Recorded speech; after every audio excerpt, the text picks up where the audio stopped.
What is up, everybody, and welcome back to the Last Inning Touchdown Podcast, the lit podcast, and our boy Logan is back in the house with us. What is up, Logan? Glad to have you back. We missed you, buddy. How you doing?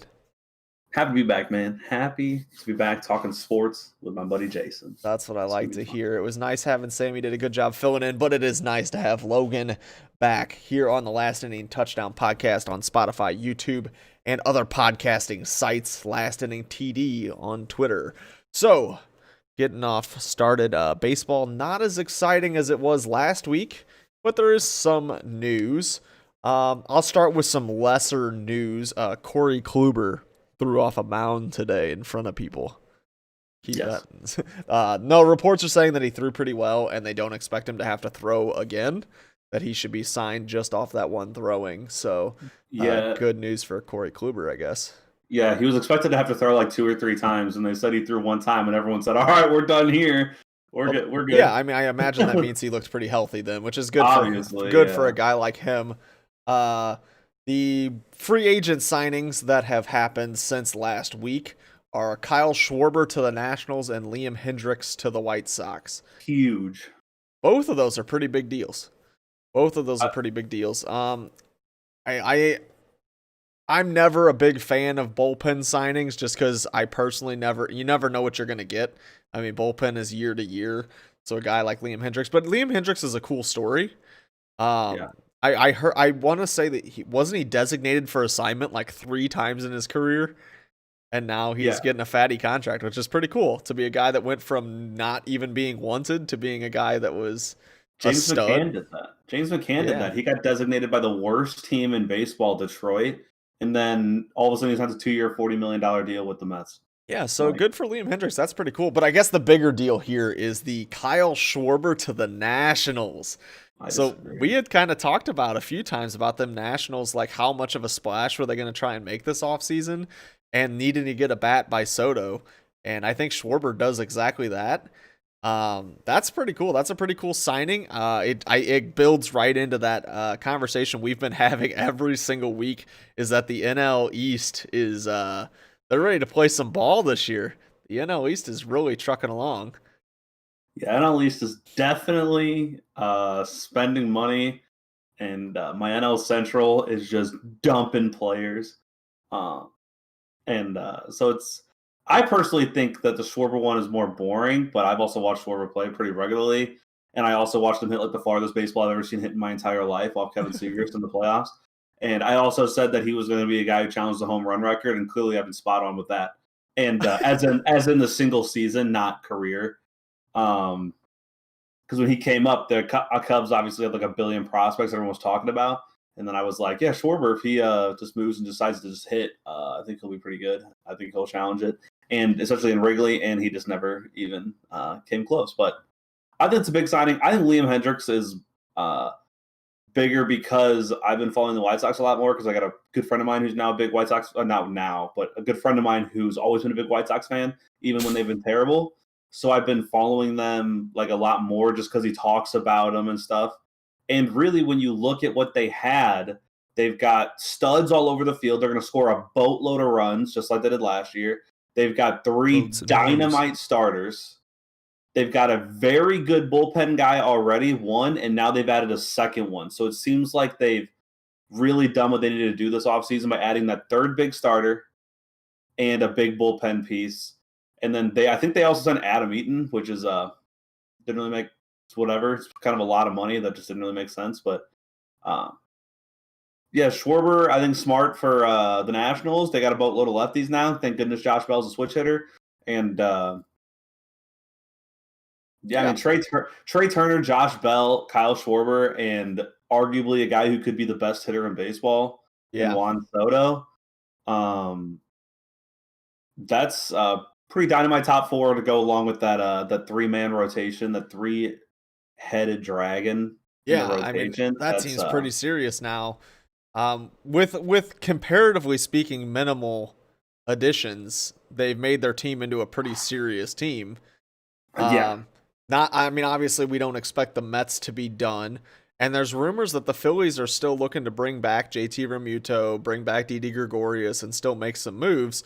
So I think that the Phillies are going to quietly hang out, but I think they're going to make their moves still. And we've kind of talked about that. Like they didn't go out and get their GM to not make moves. Like they didn't sell the GM job by saying, "Hey, look at this team that we have that you can't spend any money on." Like they didn't make that move to not spend some money. So I think that they're just waiting to see how things kind of play out.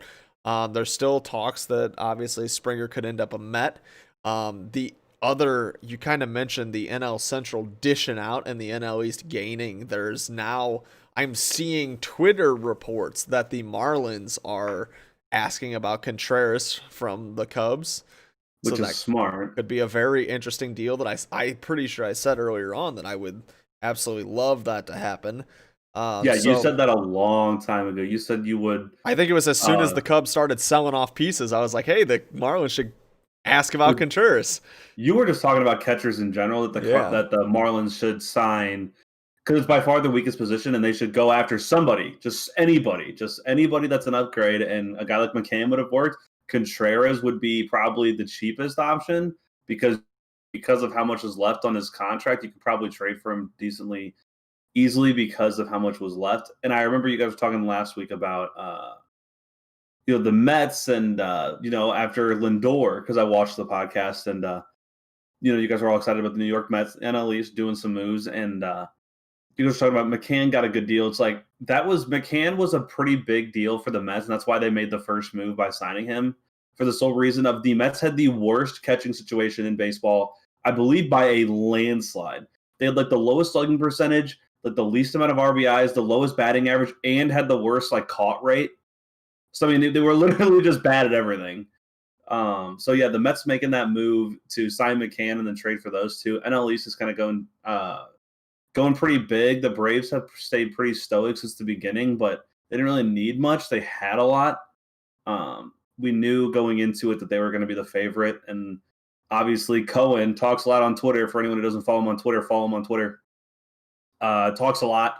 Kind of about MLB signings too and MLB trades and like why it's kind of interesting. He doesn't just talk about his own team. He kind of talks about if signings make sense or stuff. Kind of an interesting follow because an owner kind of talking about the sport is really fun to see because the more people talking, the better it is. And yeah, I mean, the Marlins are just going to try to survive off that low payroll and try to be, of course, they're finally going to get competitive, but COVID happens and they literally can't spend a dime because they were already broke. So now it's like, oh, yeah, they're getting good. Their young core and pitching staff are kind of going well. A couple of their guys are starting to hit. And then it's like, okay, let's go buy a free agent or two, which is what young teams with low payrolls need to do. And then the world just said, nah, never mind for them. But right. I'm kind of hoping, though, that because of COVID, though, that maybe the free agent market's more accessible to a team like the Marlins right now. Because maybe some of those veteran players that young teams kind of fill in those holes with will be cheaper. You know, if they want to go get a veteran, maybe it does seem like though so far this offseason started off a lot more with trade rumors than it is free agent signings. Like it seems like there's trade rumors all over the place. I know you kind of mentioned a trade that doesn't sound like it's happening, but there was a lot of rumors that the Marlins were going to get Benintendi, which they were like one of the four main teams. I think, which they dropped out pretty quickly. I personally thought it was whatever. I saw some funny stuff on Twitter though, where it was like how Red Sox view Benintendi, and it's like a picture of Griffey and a picture of Bonds. Yeah, I saw that. I think I saw you like. It was like, and it's like how the rest of the world views Benintendi, and it's just like. It's like they just look at him. He's a good baseball player. He's complete, and he's an MLB pro, but he's not the next coming. Okay, but right. I think the Marlins do have a tough situation on their hands because it's like you don't want to block somebody from breaking out and making your major league squad, but you also don't want the holes that you've had on your team last year. So that's where they're kind of torn. Is where they may have to take next season and say, you know what. We're going to just play it as is and hope for the best because we need to know where are our true holes in a full season. Because it's like in 60 games, somebody could get hot and play really well, but over 162, the MLB is going to exploit their weaknesses. Can they bounce back from that? Things like that, that you may not see in that 60 game season, especially when the Marlins were playing every single day. It's like if you're hot and playing every single day and these teams don't have as much time off, it's hard for them to make that adjustment saying, oh, you know what? I watched a video and this guy can't hit this pitch. And then all of a sudden the whole MLB starts throwing that pitch. Well, that happens a lot more in 162 than it does, 50 straight games, So it could be a very different game for them, but I do think that they are lacking at the catching position, and I think that they could use another outfielder. I think I saw way too much Matt Joyce starting in the outfield, and that makes me scared. So I would like to see somebody maybe come in and make that move. I do think, and I saw this, somebody posted something. There's a Twitter account that I follow that posts a lot of Marlins stuff, who had posted something about, could Harold Ramirez be the guy that fills in there? And I think Harold Ramirez is a really good athlete and a really good player that is very underrated by the Marlins. I don't even think the Marlins themselves take him all that seriously, but yet when I watch him play, man, the guy he's a player. And I mean, he got hurt last year sprinting out a ground ball to first base. And this is a guy that's like 225. Like, he's not a little guy. Like, he's a big dude. He's sprinting full speed down the line on a ground ball. So I mean, it's just one of those things that it's like, that's the kind of player you want.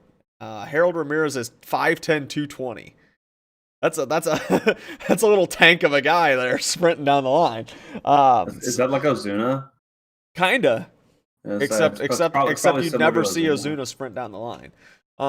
He sprints on the line. No, but this is a guy that he ended his season last year full speed sprinting down to first base on a ground ball.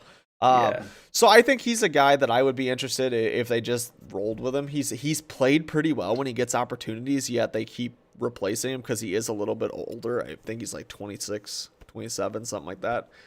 So I think that they kind of overlook him, but I think if your team is a little more serious right now, then a guy who's entering his prime is actually ready for your team. So you kind of got to give him a look there and say, hey, you know what? Let's give him a shot in the major leagues while we develop maybe another outfielder or see what's available. And I think we've kind of mentioned it before. I think the Marlins are going to be more of, if anything, they're going to be more like trade deadline type team, because they kind of probably need to see what they have before they really make a decision on, are we going all in or not? I think it would be really smart for the Marlins to do absolutely nothing the whole year, off season and the year, because regardless of what they want to do, the chances of them keeping up with the Nationals, Braves, and Mets through 162 games is really low, especially where those teams are at. It's not like those teams are at kind of where the Cardinals and Cubs were last year, where they were like, yeah, they're above average teams, but they're kind of going in the wrong direction. No, these guys are all going in the right direction. And so I think it could be smart, to the Marlins taking 1 year to kind of figure out who are our guys officially, who are our guys that we can depend on, who are the guys that we can keep, and who are the guys that we might need to fire sale and say, here you go, and then go for somebody. Because I think next year is not really the year at all. I'd be really surprised to see them survive in that division over their first 162 game season with all those young pitchers and the inning. I mean, most of those pitchers haven't thrown that amount of innings, so I think it'd be smart for them to kind of do next to nothing. I mean, and I actually make a signing here to fill out the roster. As unexciting as it is, I actually really agree with you there. Especially because when it comes down to it, you just got to look at the pure numbers. If you've got let's say 3 teams in the NL East that are dead serious. I mean, the Mets, Braves, Nationals, dead serious. In the NL West, you've got the Dodgers and the Padres, both very, very good teams. Mm-hmm. Okay, how are you making the playoffs then? Exactly. The pure numbers. How do you beat those 5 the pure teams? Numbers say that you would have to way outperform a realistic expectation for your team to even be considered. Which is why the only way I could see them really making moves at the deadline would be is if you could get a guy kind of like you got Starling Marte last year, where you've got extended service, so it's not like just a rental for the rest of the year. You're going to get him. You're going to get him for multiple season type guy. But I could also, or if you find yourself in that fluke situation where it's the end of July and all of a sudden somehow the Marlins are in first place. Yeah. And then you say, you know what, we owe it to anyone who might want to be a Marlins fan to make to at least make this interesting. You know, we owe it to anyone who may be a future fan to at least make this interesting. And I think that's really the only way you see anything major. I wouldn't be against any kind of, you know, minor type signing or deal or multi-year type guy, because Wilson Contreras has, you know, a couple seasons on, I believe, left. I think he has this year and next year. Yeah, I think he's got so a guy like that, I'm not against. I'm not so that because I just don't think that the Marlins are ready to go in on 1 year type players.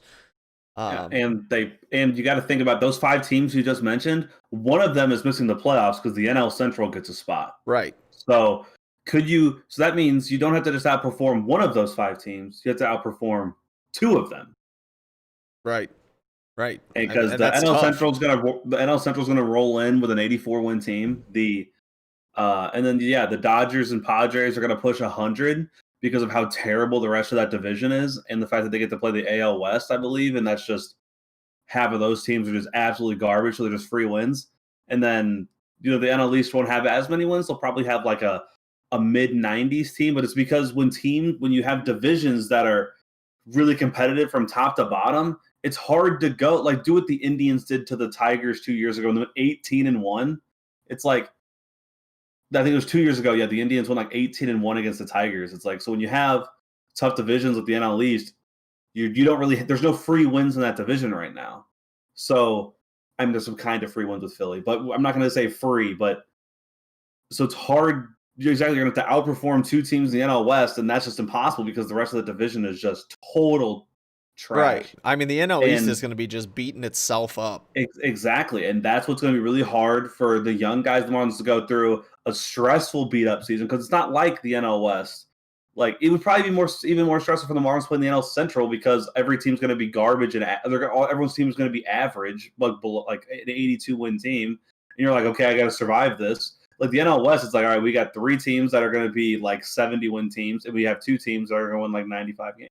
Right. Like, so it's going to be difficult. I think it's smart for them to really do next to nothing and just kind of see how it goes and learn and to exactly make a trade. Trade for somebody, cheap. Obviously, if Contreras has like 24 bombs at the deadline, don't make that trade because it's going to be selling high. Yeah, exactly. But you see Contreras as having an average or slightly below average year. Make that deal because it's going to be an upgrade and figure something out.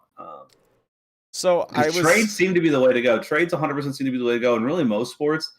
Because it's just kind of crazy to see what people are talking about, like what they gave up for Lindor and what they gave up for Betts. And when you're sitting here looking at it, it's like, because you're trading guys that are technically rentals because they're only 1 year guys, right? But then you sign them to an 8-year extension. So trading for guys that are 1 year, as long as you're pretty positive you can give them enough money to stay, it's not really a rental, and it's pretty free. So to trade for a guy like Contreras, who would have a year and a half left, would be pretty cheap, unless he was, an MVP candidate or something.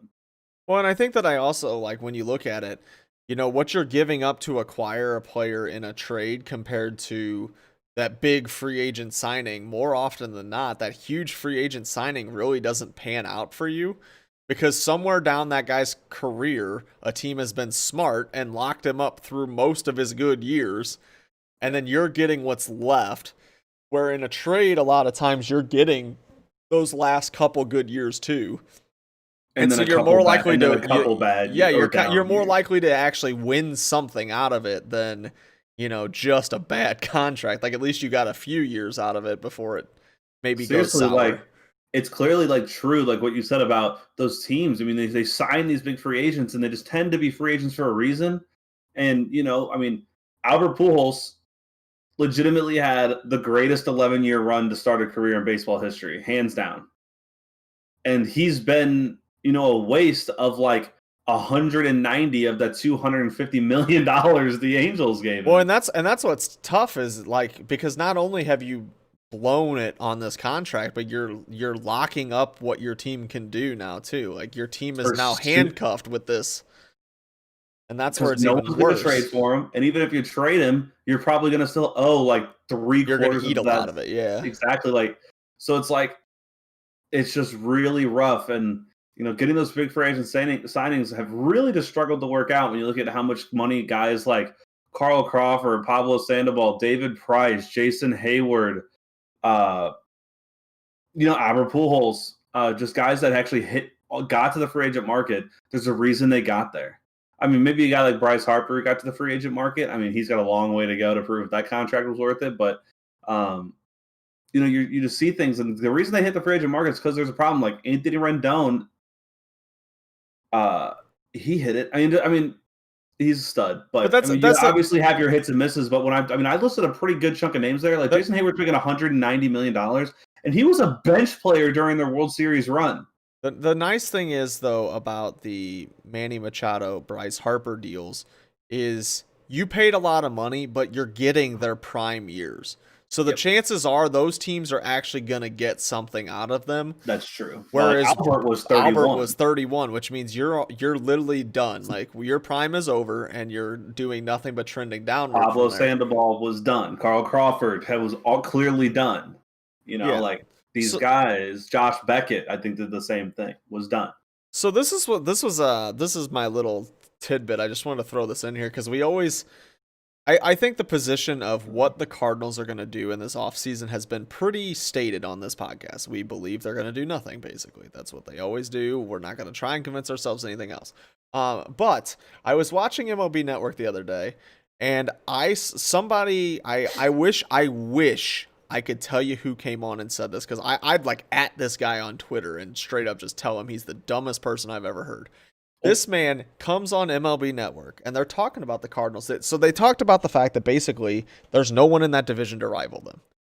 If they wanted to, they could make it so no team can rival them, because the Cubs are obviously, as of right now, for like this year and next year, so they're saying for this year that like the Cubs are trying to sell and no one else is really any good. The Cardinals could easily lock up that division, and that they should be building a team that can compete with these other teams, because this is their chance to own the division. Because now basically the discussion was that they could own the division and almost guarantee a playoff spot. So they need to build a team that can compete with the Dodgers and these other teams that they're going to meet in the playoffs. That's what they were stating.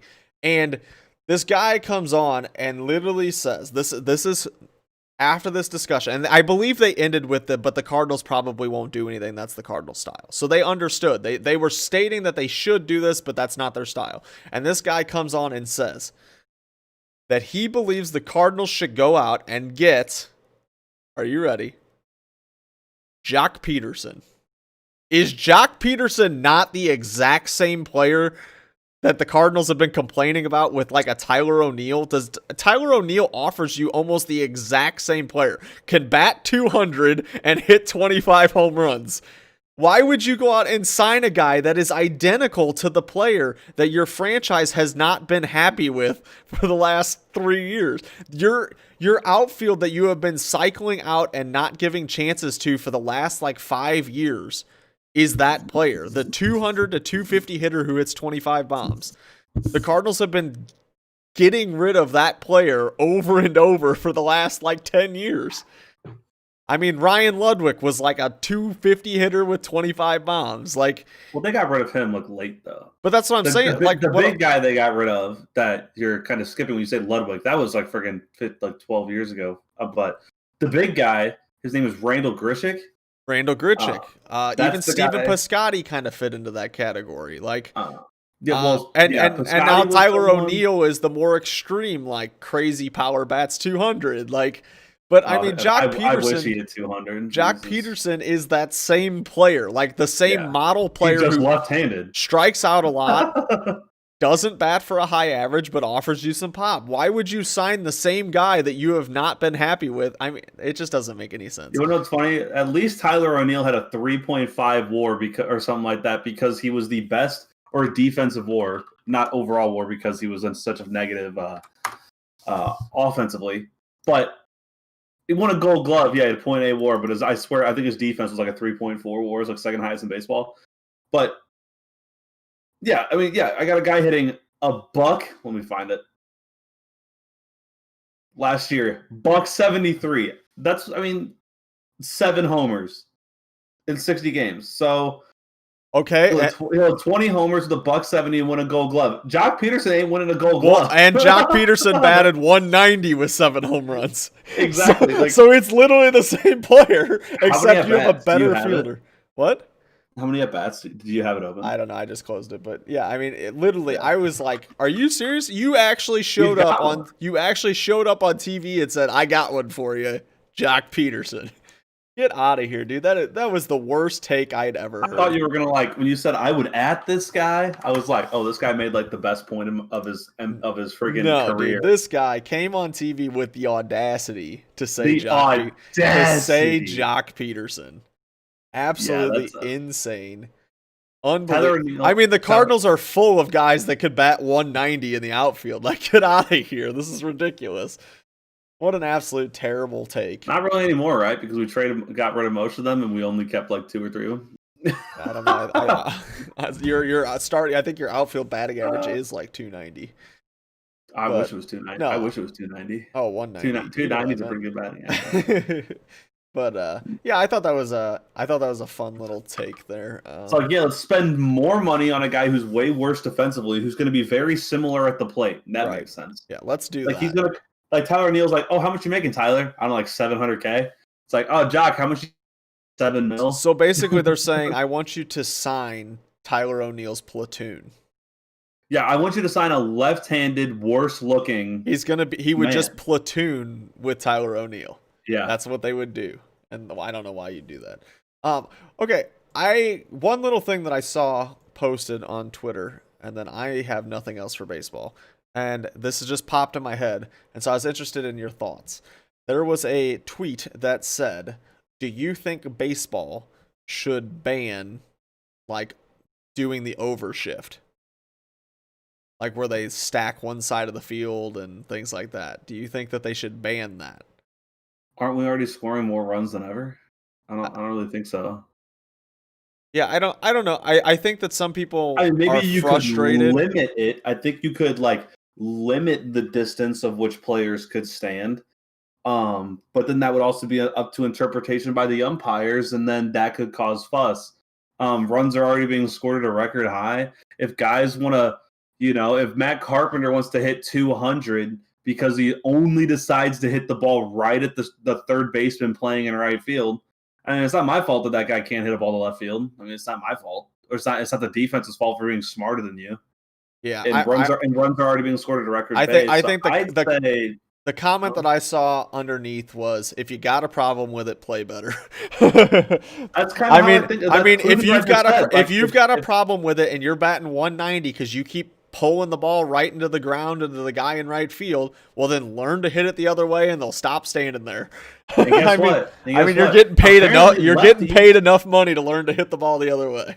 And apparently, lefties have a lot more of a problem. Obviously, you can't overshift a righty because of where you got to throw the ball, but clearly it's also a major left-handed thing because you see shifts on righties, but nothing even close. It's not the crazy overshifts. Well, to be fair though, you can't have a guy in left field throw a guy to first base. That's way too far to throw. But there's really not really much shifting on righties, and it's just lefties because of the shallow, like you said, I just said, the short fields. But it's just nuts to see, and it's not my problem. I'm a huge Matt Carpenter fan. I got a thing right there, signed Matt Carpenter on my wall, and.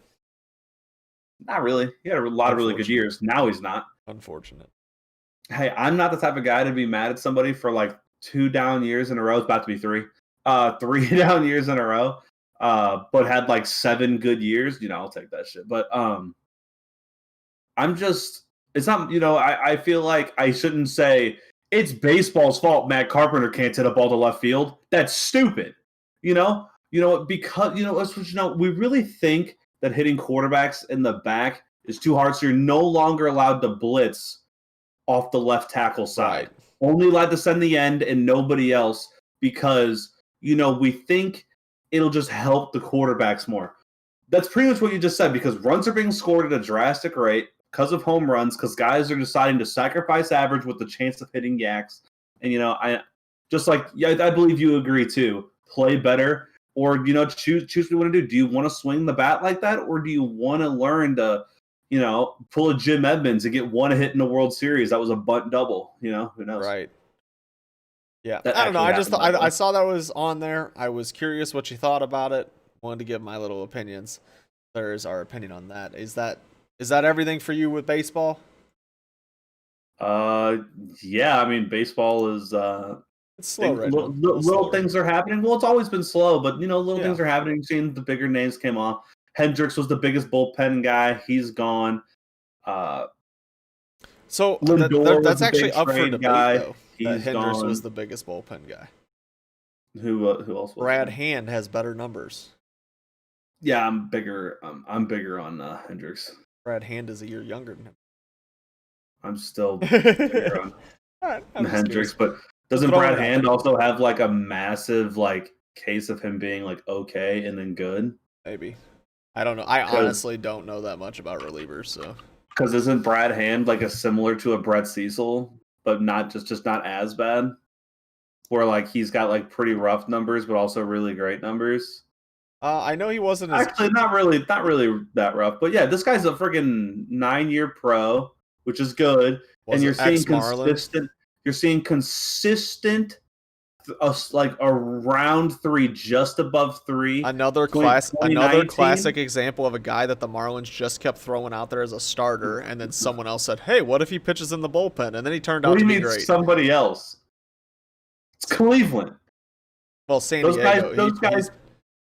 San Diego put him in Yeah. the bullpen right away, but Oh, that's true. Yeah, he started being good in San Diego. Yeah, second he got in the bullpen. but No, yeah, yeah, so Brad Hand. classic I mean, Marlins. I think they're both good. I prefer Hendricks, but that could just be. Yeah, I mean, Hendricks could go out and have a 5 ERA and Hand have a 2, and then the next year they flip flop because bullpen bullpen's guys weird. are crazy. All right, moving on. All right, so we're moving on to the NFL here at the Last Inning Touchdown Podcast, the Lit Podcast on Spotify, YouTube, Last Inning TD on Twitter. So we did hold off on the announcement of the Pick'em Challenge due to the fact that Logan was not here last week. So basically in week 17, Logan, you got 13 correct.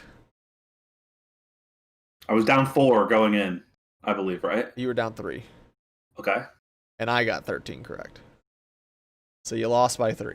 That's pretty crazy considering we purposely made a lot of different picks. Yeah, there were just a few that worked in your favor and a few that worked in my favor and turned out to be the same. You got the Chargers over KC. I was forced to make pretty risky picks because I was down 3. And I noticed as the week was going on, I'm like, I actually have a chance at this. It seems like I didn't remember all the picks because Jason's the only one has them written down. But all of a sudden, I was like, I kind of got a chance at this all of a sudden. And it was too late. Too late. Yeah. So we had our first week of playoffs this past weekend. It was a pretty good weekend. I mean, I thought there was a lot of interesting games. A lot of games that I didn't necessarily think were going to be interesting actually turned out to be pretty decent. Most games were pretty watchable for a long time. Yeah, that was pretty cool. I expected some of those games to be pretty obvious. And if you had watched last week's podcast, Sam and I did a pick'em for those games, and it was pretty surprising that I felt like that there were several games when I was picking, I was like, this is obvious, and then they ended up not being that direction. The Rams beating the Seahawks, I guess I should have seen that go either way, but I didn't see the Rams putting up 30 points. I really just didn't. I didn't think their offense was going to click like that. I actually thought the Bills would beat the Colts by a little bit more than they did.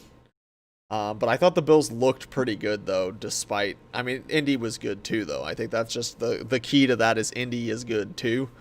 Dude, we got to realize Indy's 11-5. Yeah, the team that really disappointed me last week, surprisingly not the Steelers, I'm not actually that surprised that the Steelers disappointed, was the Titans. I thought that the Titans would do more against Baltimore, but honestly, Baltimore just stepped up and looked good. Baltimore just played a solid defensive game and kind of stuck to their roots of defense and running the ball, and it worked. What did you guys do? How'd you guys do? I don't know. I didn't actually keep track. We just picked for fun. I'm trying to figure out, like, I went 4-2 in my picks, which I obviously are off the record. I went 1, 2, 3. It was really easy to go 3-3. Yeah, I went 3-3. I think the difference, did you pick the Steelers or the Browns? I picked the Steelers. See, I knew that was going to be the difference. I picked the Browns because the Browns just beat the Steelers. I know Roethlisberger wasn't playing, but Rudolph played pretty well in that football game, and the Browns won. I watched that game, and basically Rudolph played very well, I thought, on Sunday Night Football. Yeah. And they lost still, and I was like, I don't know if Ben can do that with how Ben had been playing going into that, like going into Week 17.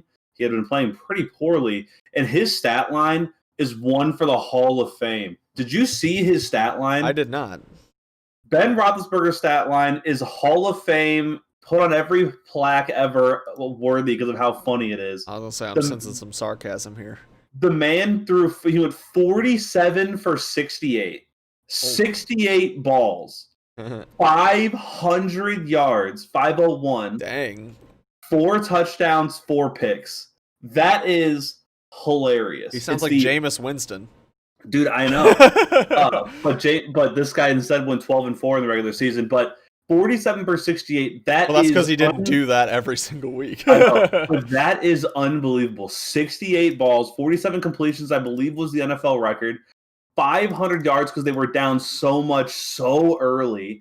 4 touchdowns, 4 picks. I mean, to play that inefficient but also throw for 500 yards and 4 touchdowns is nuts. I mean, that, like I said, and I don't know if you disagree, but that is a Hall of Fame stat line because of just how crazy that is. 500. Oh my God, it's nuts. To lose a game for over 500 yards and 4 touchdowns, if you just take everything else away, 504. But yeah, pretty nuts. I did have Cleveland winning that game though because when I was watching, I didn't expect it to be a 28-0 in the first, and then Cleveland kind of took their foot off the gas for a long time because they were just like, we just need to burn clock, and then you can't really do that with Pittsburgh because they're going to throw the ball. It had me flash back to when Cleveland kind of had that breakout game against Dallas early on in the season when they went up huge against Dallas early on, and then Dallas came back. And that's did they blow that game, or did they win that? It was really close. I remember it ending. I think they pulled it off. I think they did too. I remember it being really close at the end, though. Yeah, because Dallas the week before was down like 20 to Atlanta in the fourth and won that game. Yeah, and they tried to do it in back-to-back weeks because Dak was still playing. Yeah, so I thought I was kind of afraid for Cleveland that was going to happen, as Big Ben throws his 68 passes. Yeah, but Baker proved it, man. Like when the game started getting a little closer, all of a sudden he just drove the field and threw for a touchdown. I'm like, I mean, that's big time. I mean, the pressure was on a young quarterback in his first NFL playoff game. Pittsburgh's clearly trying to make a comeback, and Cleveland's clearly blowing it by running the ball over and over again and not working sometimes, like a good amount of the time. And then all of a sudden he's like, we need a touchdown. He's like, all right, I'll go 4 for 4 with 55 yards and a touchdown on a drive. And you're just like, well, there you go. And all of a sudden the game was back out of reach because all of a sudden they burned, 5 minutes and scored a touchdown. And, that was big. It was big by Baker. But yeah, I figured you were going to go 3-3, but it's just by the picks. I couldn't remember, but yeah, I remember think, like that. You said, I think it was a very different. easy week to go 3-3 because there were several games in general Titans, that just kind of flipped. I lost Titans Ravens. I had Seattle winning that game. I told my dad it was going to be like 13-10. So I knew Seattle wasn't going to score, but I was not expecting Jared Goff and his surgically repaired hand to drop 30. Right. I don't know how much was on him. Anyway. That was my thought, was that Jared Goff was very questionable if he was even going to really be a factor. He didn't start. I mean, he didn't start.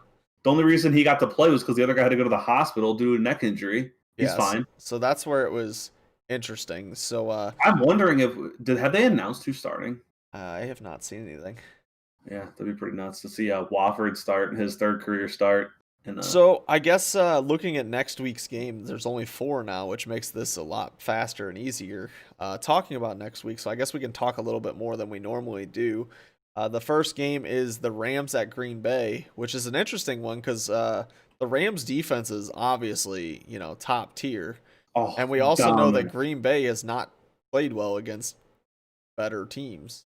And their offensive line is incredibly unhealthy. And that defensive line of Los Angeles, the Rams, right now, watching that game against Seattle, Aaron Donald was literally just walking through guys like they weren't even there. He's the best player in the NFL in my opinion. And reports are saying that he's got no pain and is feeling strong. So this guy, Aaron Donald sounds like he's playing this week too. So this guy.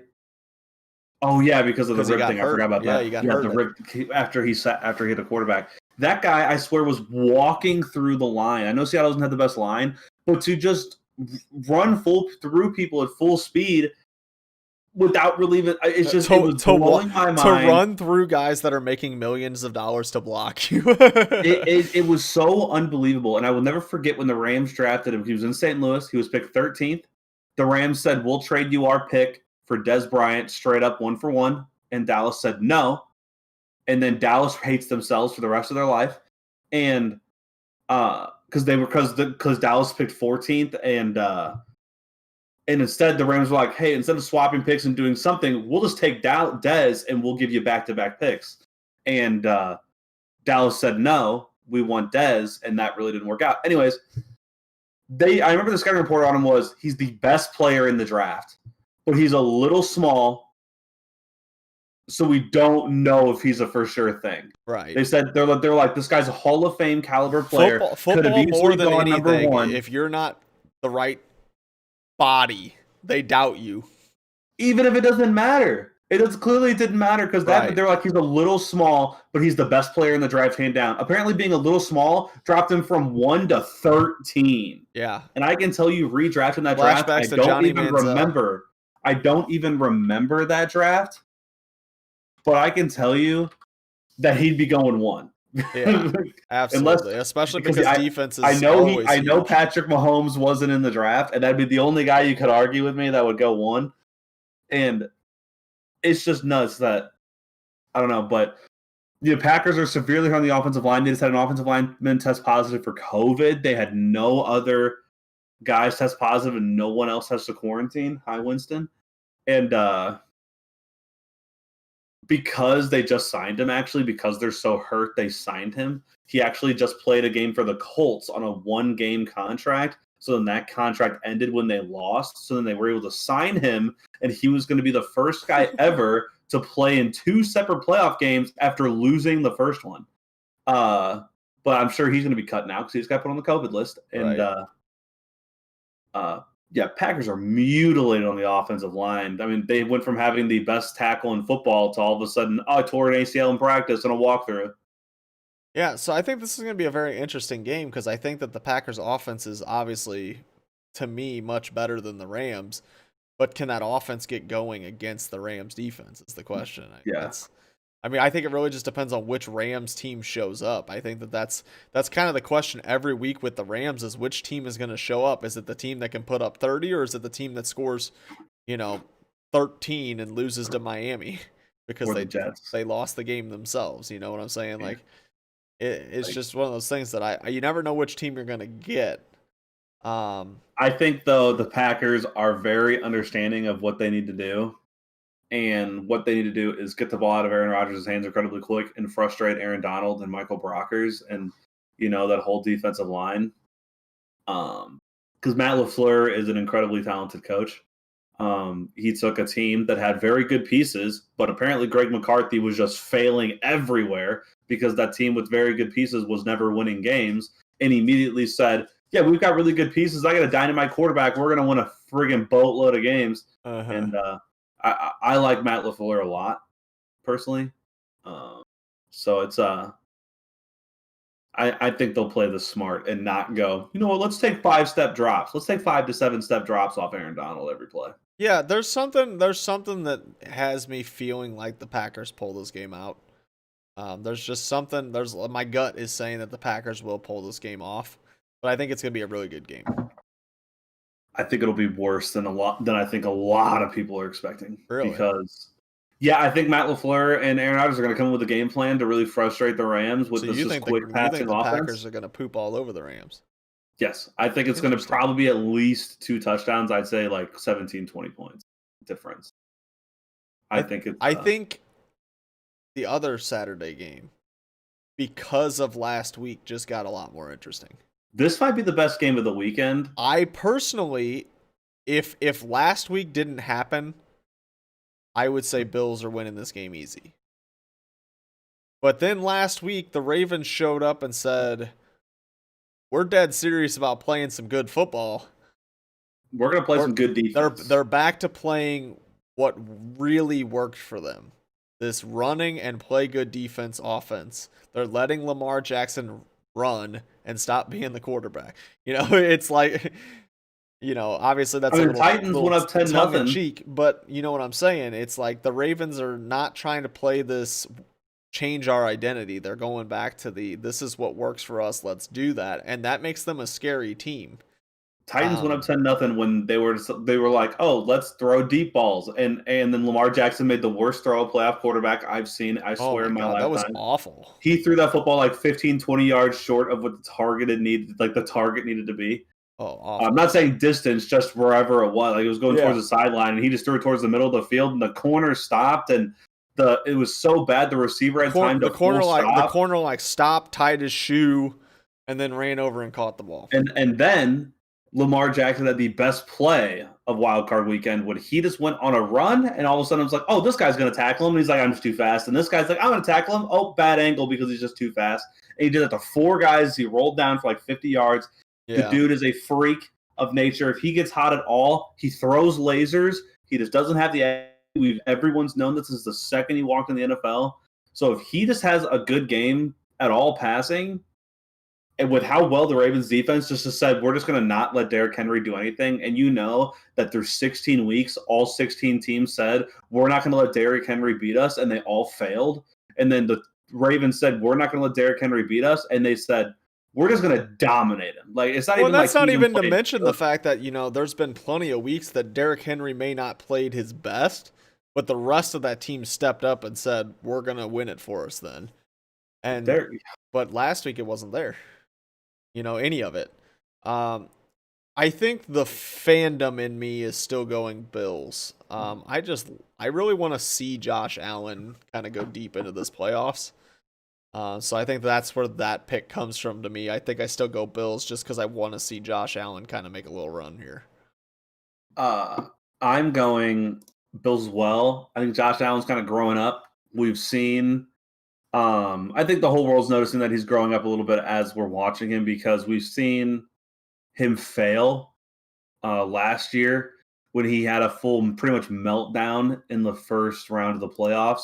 Well, he was actually, in my opinion, he was kind of trending towards a meltdown. His last few games of the season looked kind of, he just wasn't, it wasn't, he started off last year like incredible. He was kind of like the Justin Herbert last year where he kind of, from a fantasy perspective, nobody was expecting anything of him, and all of a sudden he was nuts. And it was like everybody, decided, oh, let's have him. And then all of a sudden, for him, his last couple of weeks, all of a sudden it was like, oh, he came back down to earth. Yeah, like he played really well the whole year, pretty much. You could clearly see the upward trending, but all of a sudden, like he went up against Houston. The pressure was on when they were up. Houston started coming back, and like I said, what Baker did. Pittsburgh started coming back, and they go, we need a touchdown drive from you. And he's like, sweet, easy, no problem. And he scores a touchdown.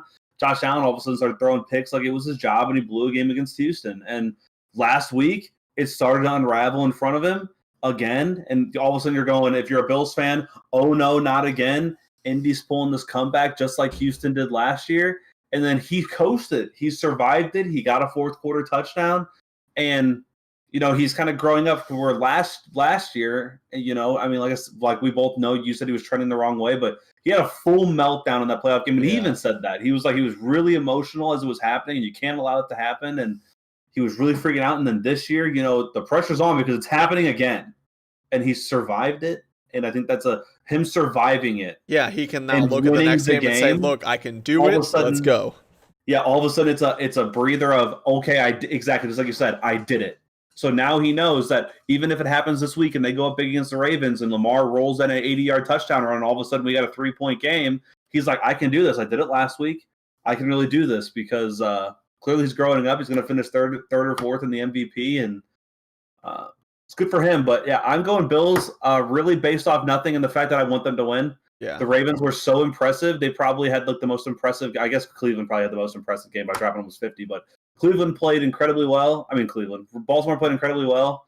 So I think this could. I mean, these two teams are probably going to be the best game of the weekend. I hope, and I'll have my eyes glued to it the whole time. And I just hope Buffalo wins. I have really no reason to pick one over the other right now. Baltimore's defense was dominant, and Buffalo's offense has been just as good as pretty much anybody. And I think a lot of these games too. I mean, they're this deep in the playoffs for a reason.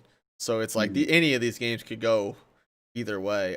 Moving on to Sunday. Look at the records. Everyone's got. I mean, the worst team. The Rams are the worst team in there, and we were arguing their game. So, not arguing, but discussing whether or not they can win their game. So, really pulled this off. Sunday's games. Is there any chance that Cleveland takes that last week momentum and beats Kansas City? Yeah. You think so? Yeah, Cleveland's playing pretty good football. Kansas City's obviously pretty much always playing pretty good football. And a lot of their games have been close. They haven't been as close as I thought they were because of a lot of garbage time or late game touchdowns. So, I think I mentioned before that Kansas City keeps winning by 6 or 3 or 4 or whatever it is. But a good amount of those games have had late game touchdowns. Some people are arguing that the games were all blown out. It's like a late game touchdown when they score 5 minutes left to go down by 3 is not a garbage time touchdown. Do not argue that with me.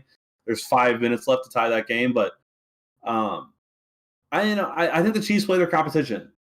Clearly they do. They just play a little better than their competition. I think Cleveland could, if Kansas City says, "Oh, we're going to roll this team," I think they're going to have a large problem on their hands. Cleveland is scoring a boatload of points. Do I think they can pull it off? Absolutely. Do I think they will? No. Well, and I think that there is something to be said for, Cleveland. I think it's just the Browns in general.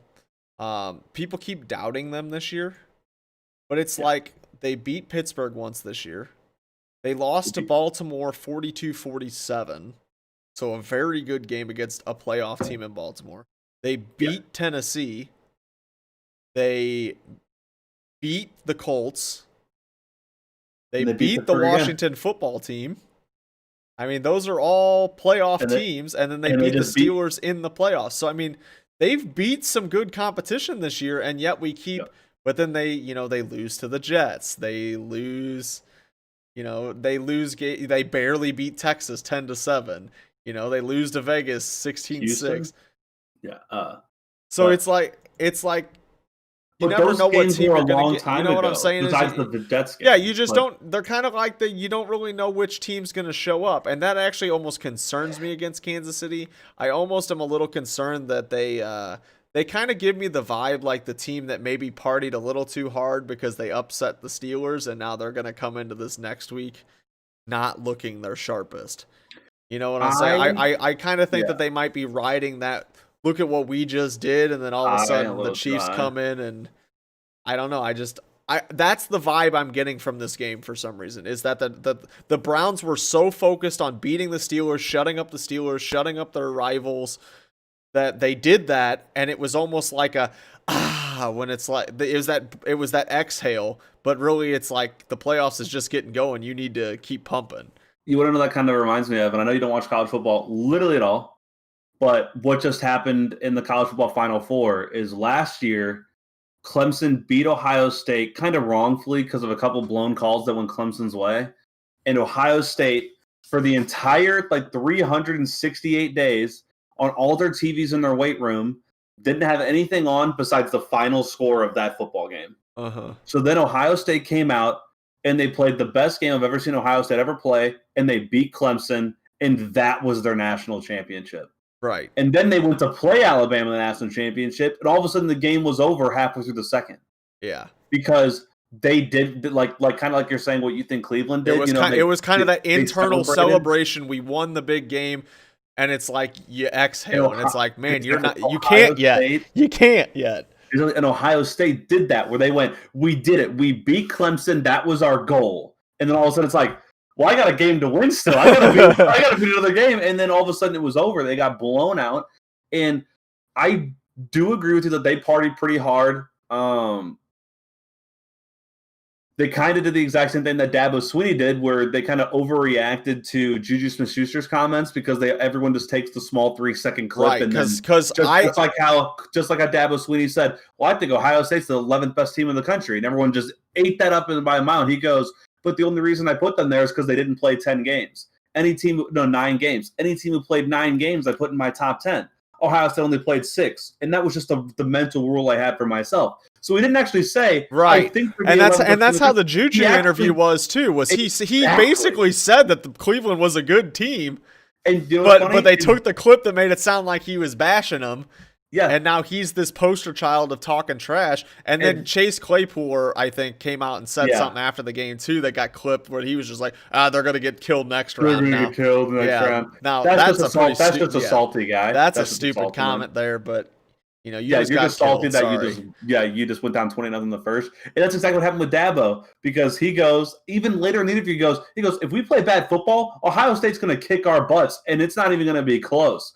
But all they cared about was the fact that he said, I put them 11th in my poll. Do I think they're the 11th best team? No, but they didn't play the 9-game minimum because they only played 6 games. Right. They didn't play the 9-game minimum for me to put them in my top 10. So what did he say when he put them 11?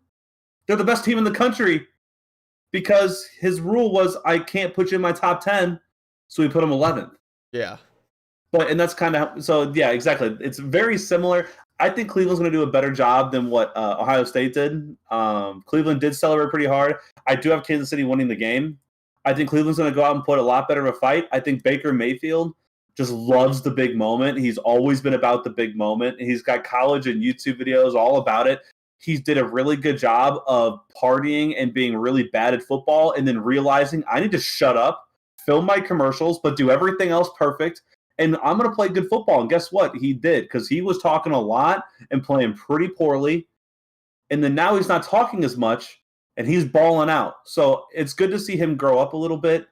I don't think they're going to win the game, but I think it's going to be closer than what happened in the national title, which is very similar to what happened with Cleveland and Pittsburgh and, Ohio State and Clemson. But so I don't think they're going to win. I don't think it'll be that as bad as a lot of people think, but I think they can do it if they hit the right mood. They're a good enough team, in my opinion, that if they're perfect, they can beat anybody. I truly believe Cleveland's that good with on both sides. Yeah, I think so. And then you got the Sunday night game, Tampa Bay and New Orleans, which is always interesting because you got the two old men playing quarterback, Drew Brees and Tom Brady.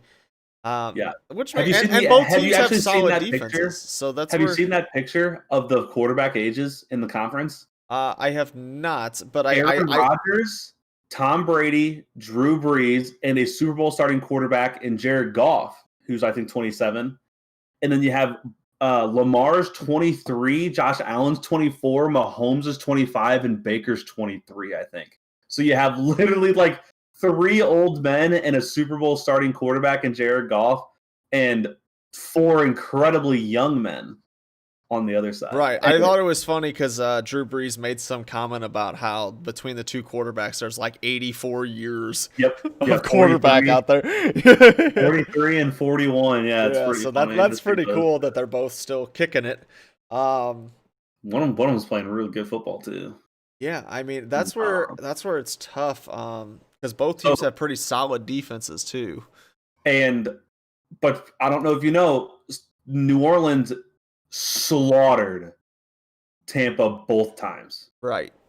But Tampa Bay's got a chip on their shoulder because of that now. It was an absolute slaughter of football games. Yes, because and it's been stated. I mean, I know the Tampa Bay said, like, we know what they've done to us, but that's not going to happen.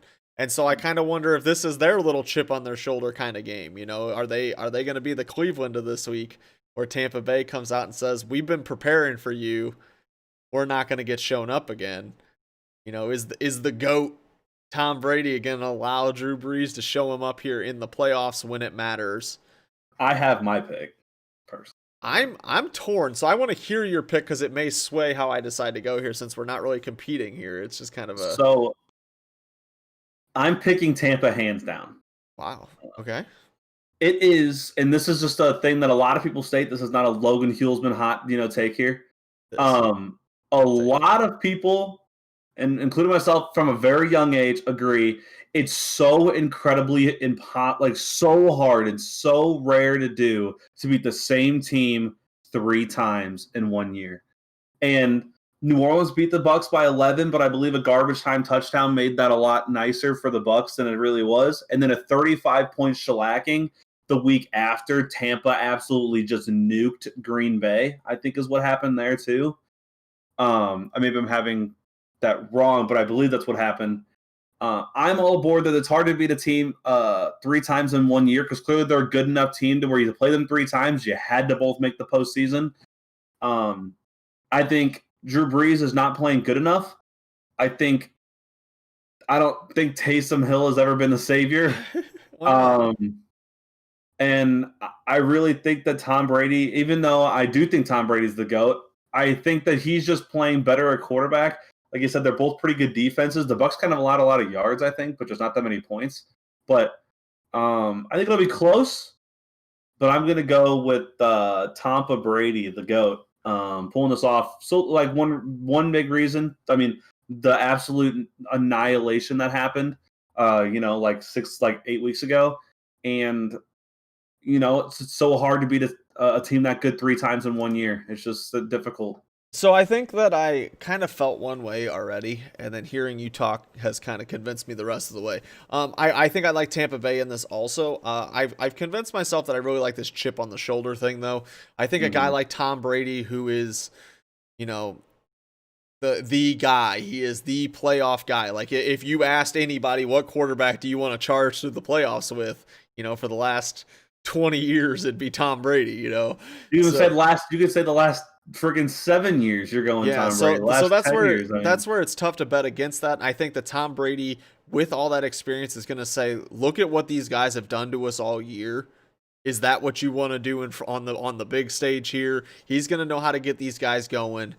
And like you said, I don't think Drew Brees is fully healthy. Obviously, he 11 broken ribs. A classic. Chance. I heard the statement of Drew Brees is back from an injury that would have knocked out a lot of younger quarterbacks for the season.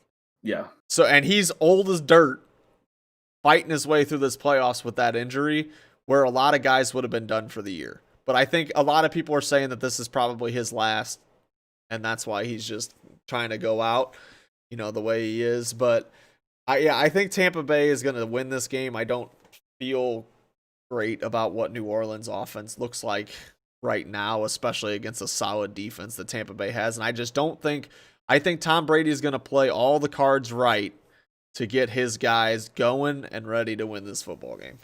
Yeah, and I believe everyone on the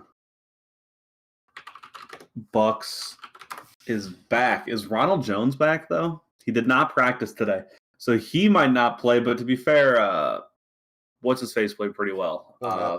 Thank you. For some reason I had LeGarrette Blount stuck in my head.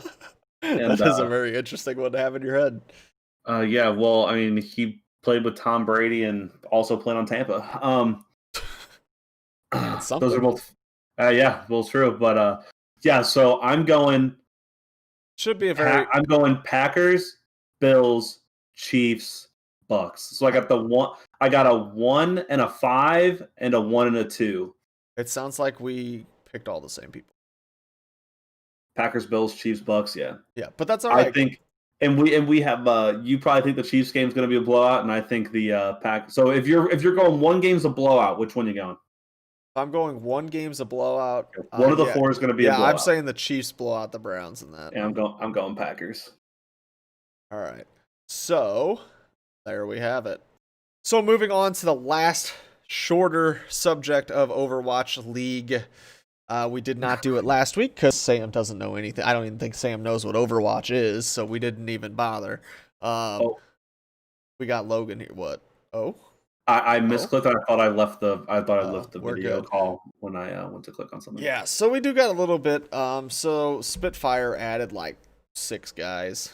I've really only heard of Kellex. I don't know who any of the other guys are. They added a handful of guys. The bigger offseason news though is that the Shock lost Ons, which that's a pretty big deal because now it starts to makes me wonder a little bit. Are the Shock going to be as good as they have been these last couple of years? Their core is moving around, like they've lost some of their people, and like everyone wants to project this image that they're a dynasty and that Krusty can coach anybody and it doesn't matter who they put in there. But as I feel like this has happened in so many sports where a team performs really well and they do kind of they create that mindset that like we can put anybody in and it works, and then eventually it doesn't. Like eventually it Well, doesn't work, and it makes in a game that's so chemistry and team based, it makes me wonder if they've moved too many pieces now. I think. Are you good, by the way? Yeah. Okay, you kind of like stop. I felt like you had more words to say, and then all of a sudden it was silent. I'm sorry. I think getting FD God up has been a bigger acquisition now.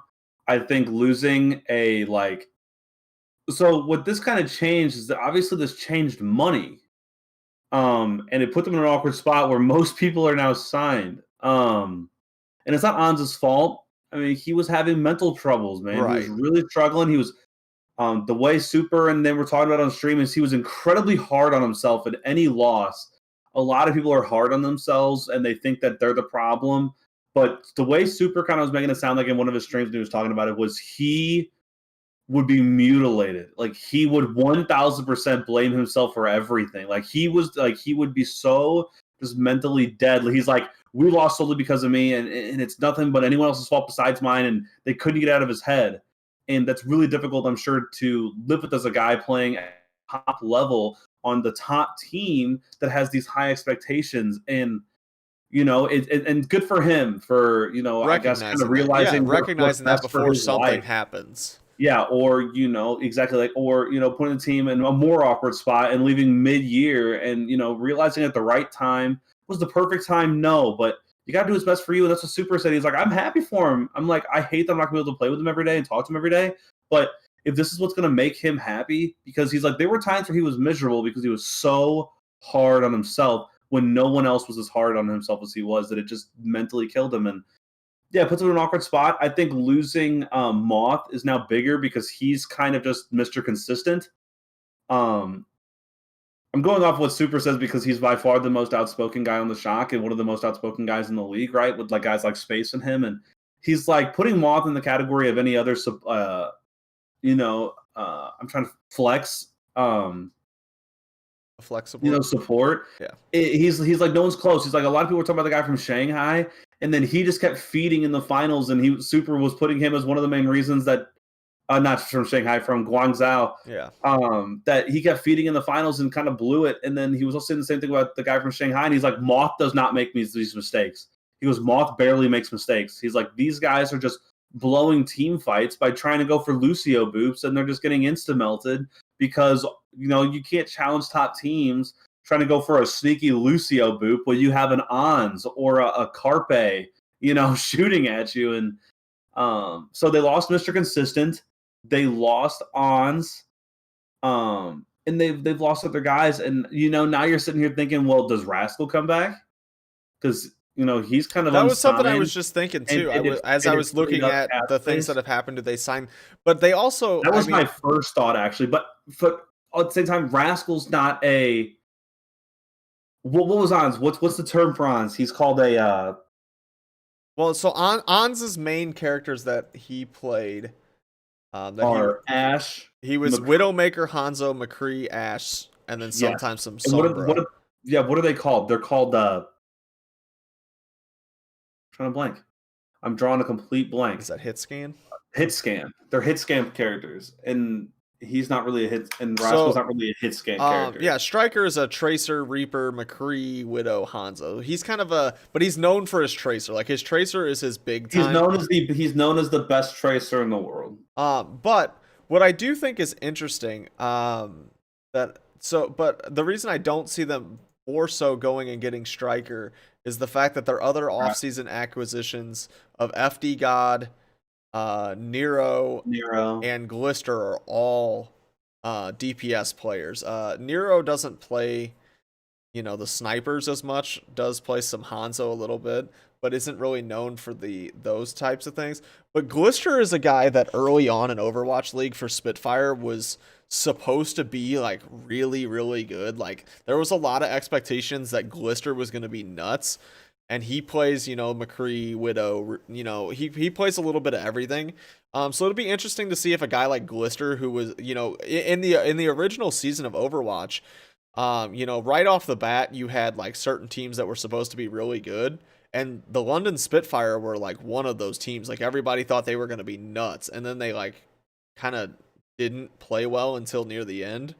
And Glister was a guy that was supposed to be pretty good. So I'd be interested to see if he can step up. And then, like you mentioned, FD God was a guy that for Dallas at times could pop off, but a lot of times sucked too. So it's like maybe a more consistent team like the Shock open up that space that FD God can just keep popping off. Or maybe, the coaching of the Shock can get FD God into a position where he's only in pop off mode and not in that other mode. So I mean, they've got some options with what they've got. I just do have some concerns though, like we've kind of mentioned here, is when you move too many pieces of your core, does the identity of the team not mesh the way it did before? I guess that's kind of that scary part. Well, FD God right now, I believe, is listed as a support. Is he? Yeah. As of right now, I'm on their roster and he's a support. They actually still have Rascal. Oh, you're right. You're right. Yes, FD God is a support. Who am I thinking of? I don't know. I think he's what is his name? Because they signed FD God to help replace. You are 100% right. What is that guy's name? He's with Paris now, and now I'm blanking. It is not FD God. What was his name? Oni God. Oni God. There you go. That's the guy who played for Dallas. I knew there was a God in there somewhere. Yeah, Oni God is the guy that replaced Decay, sorta. So Tangent has now been changed, but yes, that does make a difference there. We're gonna completely ignore everything I said about Oni God. Now they have Violet, Twilight, and FD God, and then. But yeah, their DPS is really lacking now with the Striker and Tayo, and I don't even know if Tayo played all last year at all. I mean, what are you going to do, put Super or Genji? No, I'm joking. But so they do have 3 of the best tanks in the world with Smurf, Choi, and Super. I mean, I'm not saying they're all the best, but they're all crazy good at certain characters, obviously, because they wouldn't be winning back-to-backs. And those 3 have been a consistent part. Striker's the best Tracer in the world and clearly a big part of that team for a long time. Violet is known as probably the best support. I mean, some people say he's the best player, period, in the league. But there's obviously a lot of arguments that people can make for the best player. But there are people that say that Violet's the best player, period. Twilight's been there, and now you add an FD God. I mean, so they still got a really good roster to compete. North America is way better than the rest of the world right now because everyone just seemed to sign in North America. Right now, they have Rascal on the active roster. I don't know if something happened with that, but yeah, I don't think that's updated, honestly. But everything else seems updated. Actually, that's not true because we're still missing the 2 other guys they signed. Yeah, I don't think that they update here, which I expected because I don't know how much they update that roster page that much. But I don't know. I just think that, like, as we kind of stated, I don't think that Rascal fits in what they lost. Yeah, he's not. And so that does. So then it makes me think. It puts me back on that. I think that they're going to ask a lot from Glister here unless they sign somebody else. And that's where it's tough, is because Overwatch doesn't really have like I can't like pull up a list of guys who's still available. So it's hard for me to like say like, who's still available that they might want. So it's like, and like you said, maybe Krusty, is something that can make, a good coach can change everything apparently in Overwatch League. Apparently, like I know it's not the biggest thing in the COD World League, but I know it's important, but I know it's not the biggest thing. But a lot of people say coaching is just massive in the Overwatch League, and Krusty is known as by far the best coach. And maybe. Just like how every team works that way in all of pro sports, you get clearly Cleveland's got something going on with their bullpens that they can pull guys from nowhere that are terrible and play good out of their bullpen. And maybe that's kind of what Krusty can do, is all of a sudden take a guy who's good and put him to that next level. And just, you put guys in scenarios to succeed. and that's kind of what he seems to do. So maybe those guys are going to be enough. Obviously, Ons was a rookie last year, and all of a sudden finished second rookie of the year, which a lot of people didn't like, but finished second rookie of the year and was clearly a staple starter on a world title 31-4 team. So that is a massive loss. I mean, he started. I swear, any game. I mean, I swear, I didn't even see him not start a game. So I'm sure there were games, but I mean, he was clearly a staple starter on a 31-4 team. That is a massive loss. Yeah, it's gonna be. I think in general that's gonna be tough for them to make up. But at the end of the day, also it depends on what the meta is. I mean, if the meta doesn't, they weren't good with Genji meta anyway. So if Genji meta, I could see them still. So now that I think about as meta goes, they could still sign Striker then, because what if it turns into, or no Striker? I'm saying, they could go and get like re-signed Striker because. I'm pretty sure Striker's on the roster. Is Striker on the roster still? As far as I know, Striker is not a free agent. You're a little lost right now, buddy. You're you're way better than me at Overwatch and just knowledge. But yeah, I'm like 99% sure that Striker would have been one of the first people taken off the market if possible because of who he is, and he just won MVP of the COD World Champs. Yes. So I'm gonna go with COD World Champs. I just said Overwatch World Champs, and so yeah, Striker's there. Rascal is maybe maybe just the extra guy because they have a little extra money now because of Ons. Rascal seems not to be wanted anywhere else because maybe of what happened in Dallas and what happened where in his previous team before Dallas. I think that was one of the contenders teams where just didn't really get along with people. But clearly things are working well in San Fran because things are going well. So when things go well, it's easy to get along with everybody. And maybe they re-signed him as kind of to fill that extra spot. Maybe because we might not use him as because when you look at that roster, extra. They just don't have very many DPS. So it's like, what if Nero doesn't work out? What if Glister doesn't work out? You're really leaving yourself with nothing there. You need more DPS because there's friggin' like 16 DPS or whatever there are. So I think that could be their struggle there. Yeah, they have 3 supports, but there's like 7 support heroes. They have 3 tanks, and there's like 7 or 8 tanks.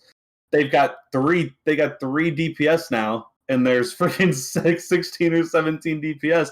You want a couple more to like strengthen that competition of like, yeah, we know Striker's playing Tracer, but just like when they had Ons, it's like, okay, if it becomes an Ashe meta or a Widow meta, we have Ons.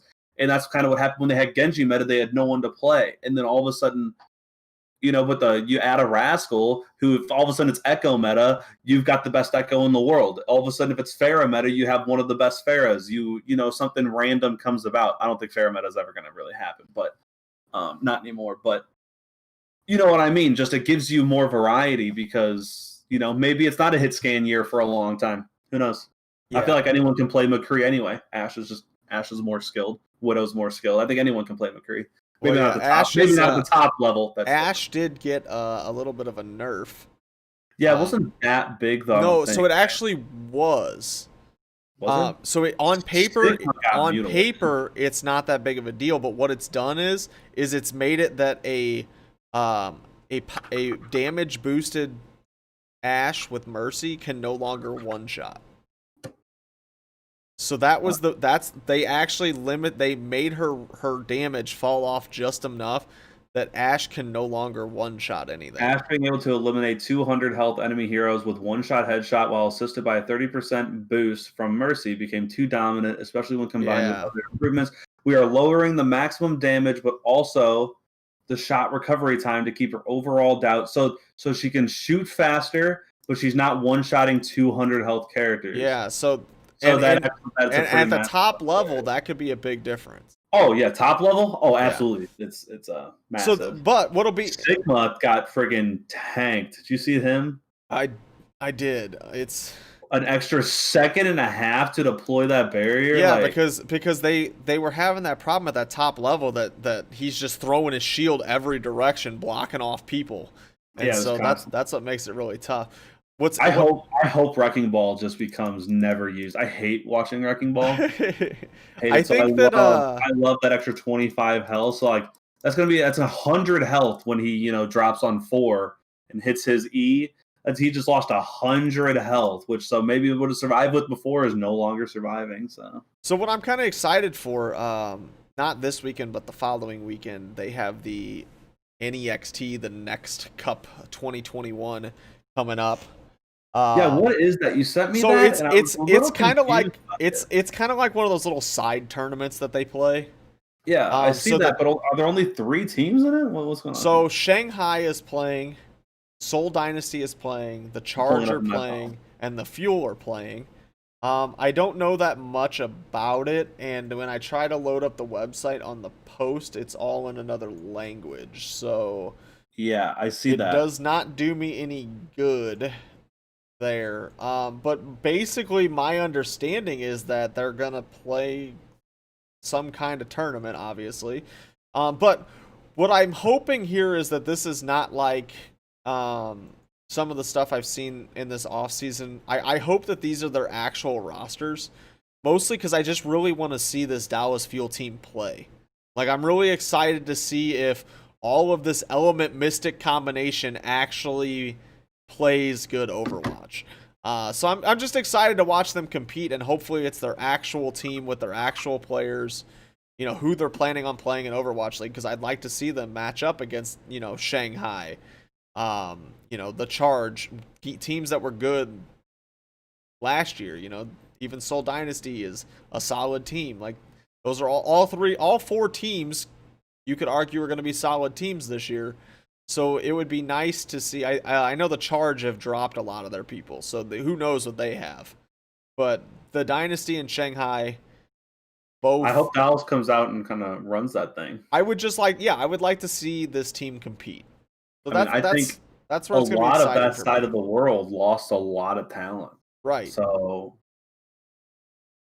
Yeah, I would just I just want to, it's like all of this hype around the idea of getting all these Element Mystic guys together. I want to see that. I want to see it. I want to see them all together and say, "Oh, that's what it looks like when a bunch of teams mesh, a bunch of players truly mesh and play well." That's what I'm hoping to see in this little tournament that goes on. And it'll just be exciting to watch some of the pros compete before the regular season starts. when does that start? The 23rd. So not this weekend, the following weekend. What the tournament does? Yes. Okay. So that'll be something that we still don't get to talk about next week, but something to look forward to in Overwatch League. I have no other information unless there's something you wanted to share. For Overwatch League? No. All right, sounds good. Well, then we are done here on the Last Inning Touchdown Podcast. Thank you so much for stopping by. We really do appreciate it. Hit that subscribe button, hit that like button, the follow button on Spotify. Follow us on Twitter, whatever you want to do. We love you. We appreciate your support, and we will see you guys next time. Bye.